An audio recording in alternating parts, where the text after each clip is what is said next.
Halo, selamat datang di sudut pandang teman-teman semuanya. Ada yang lagi gawat ini. Tifa mau dihabisi. Waduh, ini bener gak sih?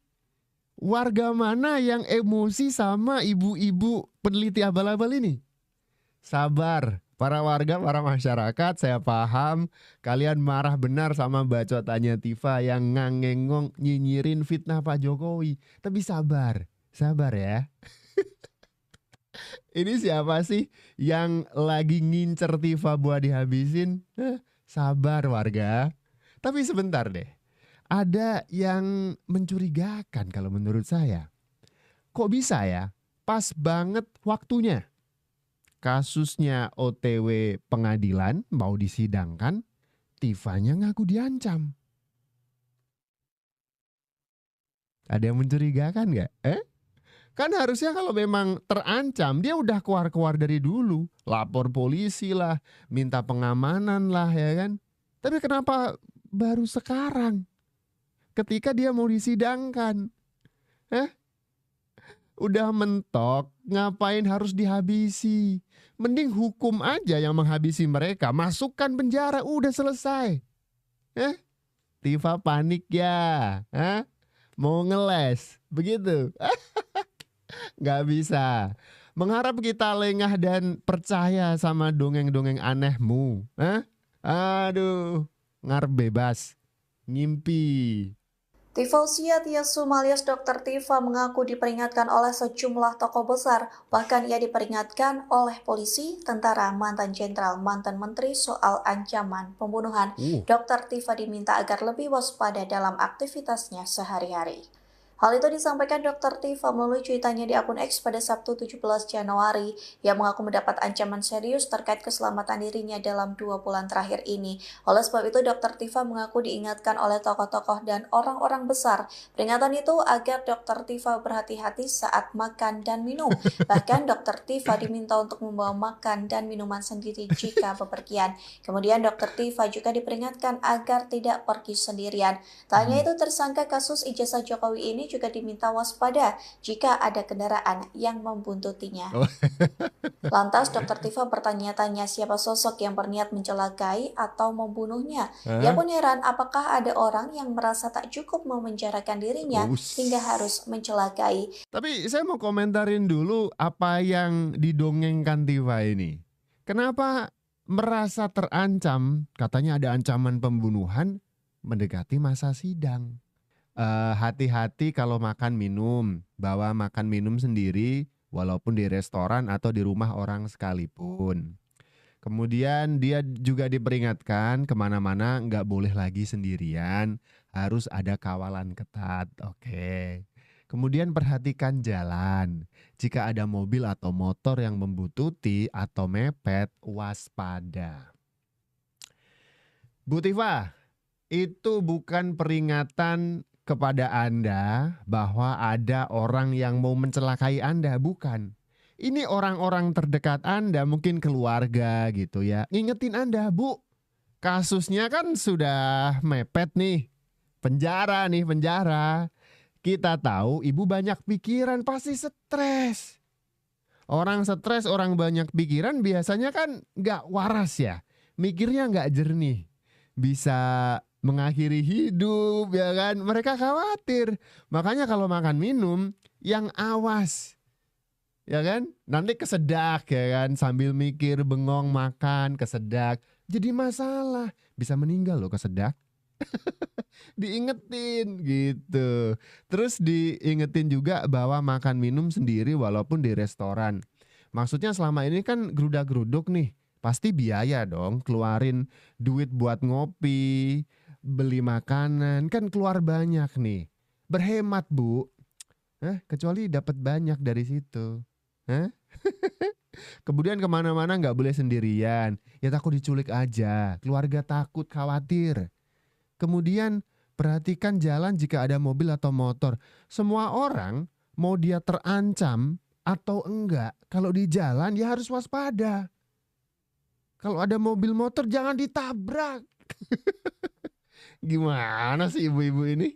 Kami bersama-sama dengan tim penasihat pribadi saya yang sudah berjuang bersama dengan saya, dan di samping dan belakang saya ada pun nama-nama penasihat hukum saya.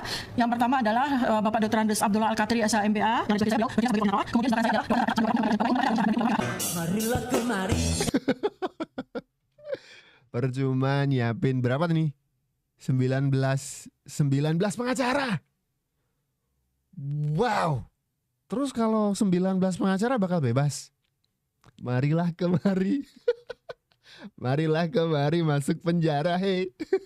Ketika itu otak pelakunya yang tes engine itu, yang inti termul itu adalah Roy Suryo. Soal mobil SMK itu. Sekarang kok benci banget, kayak orang gila dia. Begitu. Hilang simpati kita. Hilang rasa eksklusifnya yang selama ini kita hormati. Kalau saya perempuan tua dari kampung seperti itu nggak masalah. Tapi nggak saya lakukan. Ini orang seperti itu kayak orang gila. Itu ini masa gelar perkara cuman itu. Ibu nonton Roy Suryo kalau lagi ngomong. Enggak, dikirim orang. Oh, dikirim. Iya. Dikirim. Terus sampai nangis. Ini sama bilang ya. Nyontoinnya itu loh ya. Iya. Emang gitu ya? Lari-lari gini-gini. Terus dengan ekspresi saya lihat, saya sebenarnya bangga dengan dia. Oke, ini nggak penting ya, kan? Mereka. Assalamualaikum warahmatullahi wabarakatuh. Alhamdulillah pada pagi ini, pada hari ini saya Dr. Tifa diingetin sama temennya, ini udah malam. Tuh kan, ini orang kebanyakan pikiran. Dia ngerti waktu. Dibilang selamat pagi, temennya bilang udah malam. Banyak pikiran orang ini. Ngaku diteror, mau dihabisi. Enggak, dia tuh bakal ice. Aduh. Merupakan bagian dari RRT ya, Roy Suryo Rismonsianipar dan Dr. Tifa. Kami bersama-sama dengan tim penasihat pribadi saya yang sudah berjuang bersama dengan saya dari sejak bulan Juni 2025, sejak saya dinyatakan sebagai terlapor ya. Jadi dari saksi di bulan Mei 2025, kemudian bulan Juni menuju bulan Juli itu saya ditetapkan sebagai terlapor, dan kemudian per 7 November 2025 saya ditetapkan sebagai tersangka. Nah, ini adalah tim yang selama ini sudah membersamai saya, dan kami sekarang untuk hari ini melakukan revitalisasi, kita melakukan review dan kemudian mengatur dan melakukan diskusi langkah-langkah ke depan apa yang perlu kami lakukan seiring dengan pelimpahan kasus RRT ya, 3 tersangka yaitu saya dan Roy Suryo serta Rismonsianipar dari Polda kepada Kejaksaan. Ngumpul, semua pengacara dikumpulin. Ayo ngumpul. Saya mau masuk penjara nih. Gimana nih? Curhat Tifa sama pengacara-pengacaranya. Banyak sekali catatan-catatan yang kami buat, yang kami akan sampaikan kepada Polda maupun kepada Kejaksaan ya, terkait dengan kasus kami ya, bahwa selain bahwa kami ini sama sekali tidak punya kelayakan untuk menjadi tersangka, apalagi kasus ini kemudian menjadi sebuah kasus pidana ya, ini banyak sekali yang menjadi catatan kami, dan kami akan sampaikan catatan-catatan ini baik kepada Polda sendiri, kepada Kejaksaan, kepada para stakeholders ya, kepada pemerintah, kepada Komnas HAM, kepada DPR ya, kepada PBB, FIFA, kemudian Palang Merah Indonesia, dan remaja masjid seluruh Indonesia. Kita akan laporkan ke sana. Gitu kan Bu ya? Semua orang dilapor-laporin. Isu ijazah Jokowi palsu adalah orang goblok. Didukung oleh orang goblok. Dipercaya orang goblok. Pengacaranya ikut goblok.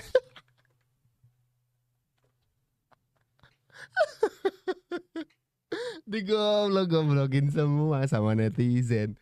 Aduh, kasihan. Mereka itu membayangkan mereka itu terhormat dengan status kami adalah peneliti. Kami akan membongkar ijazah Presiden ke-7 Indonesia. Di mata masyarakat, aduh, orang-orang goblok. Tidak pernah menuduh beliau memasukkan ijazah loh. Ya, kita tidak pernah menuduh. Ini sudah jelas bahwa apa yang selama ini menjadi klaim atas selembar ijazah itu ternyata memang palsu. Saya terus terang nggak masuk logika saya. Mas, ini beyond logic. Oke. Emang gak masuk logika, gimana? Logikanya dia udah gak ada, mau dimasukin kemana ya kan? Ini banyak komentar gitu. Topik komentar, sakit bener. Udah sakit itu orang. Udah maklumin aja, sakit. Bentar lagi. Gak lama. Gak lama. Santo Peter, panik. Bener. Sejak 2025 atau mungkin kalau kita ngitungnya sejak Egy Sujana melaporkan Pak Jokowi ke Bareskrim itu 2000 berapa ya? Ya 2025 Desember itu melaporkan ke Bareskrim, tapi kasusnya kan dimulai sejak 2022 atau 2023 gitu. Sejak saat itu mereka tuh selalu nyinyirin Pak Jokowi, bilang ijazahnya palsu, ijazahnya palsu, ijazahnya palsu.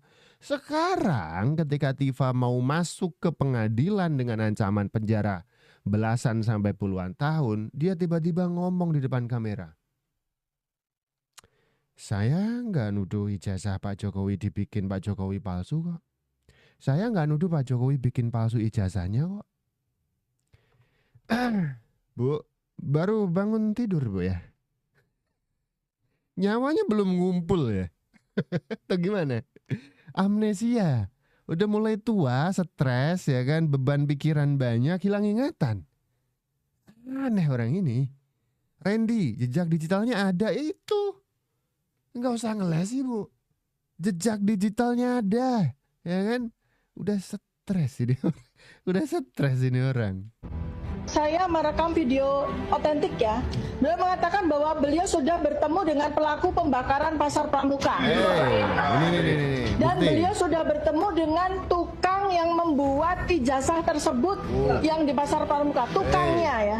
Tukangnya bukan bosnya, tapi tukang pembuat ijazah tersebut. Ya. Jadi teman-teman YouTuber silakan nanti Anda kontak. Tuh. Dia bilang dia udah ketemu sama tukang yang bikin ijazah palsunya Pak Jokowi.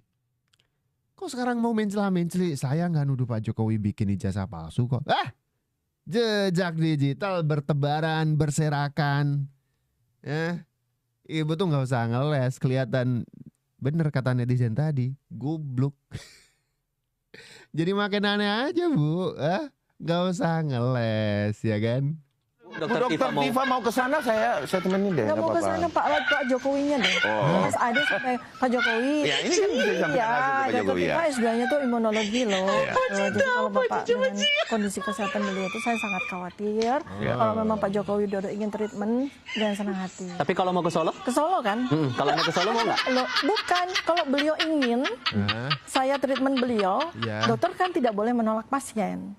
Dengan senang hati saya akan membantu beliau. Seperti misalnya saya mengusulkan Mas Ade bilang sama Pak Jokowi mengajukan restoratif justice karena restoratif justice itu adalah keadilan. Iya. Misalnya begini, apa yang kita mau restoratifkan, ya kan?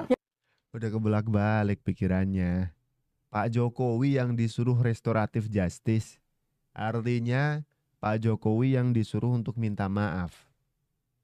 Pak Jokowi itu lapor ke Polda Metro Jaya, ngelaporin kalian semua karena kalian memfitnah dan mencemarkan nama baik Pak Jokowi. Akalnya di mana Pak Jokowi yang harus minta maaf? Yang fitnah-fitnah kalian. Pak Jokowi yang difitnah, Pak Jokowi yang minta maaf. Dokter macam apa nih otaknya begini cara mikirnya? Kagak bolak-balik. Terus sekarang nyogok Pak Jokowi. Kan lagi kurang enak badan nih. Kalau misalkan butuh bantuan dokter saya siap loh. Nah dokter begini. Bikin buku aja isinya fitnah. Gimana dia mau menangani pasiennya. Tersalah obat lagi. Ya kan? Malpraktek. Jangan Pak Jokowi. Ini nyogok doang nih Pak Jokowi.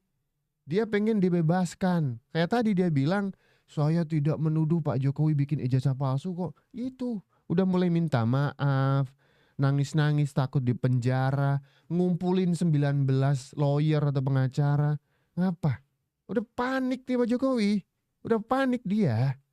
Jadi kalau misalkan saya siap memberikan bantuan medis gratis. Alah, sampah. Udah gak usah Pak Jokowi ya. Udah kosong aja. Udah biar masuk penjara aja lah. Komentar kalian deh. Silahkan tulis di kolom komentar. Setuju atau enggak?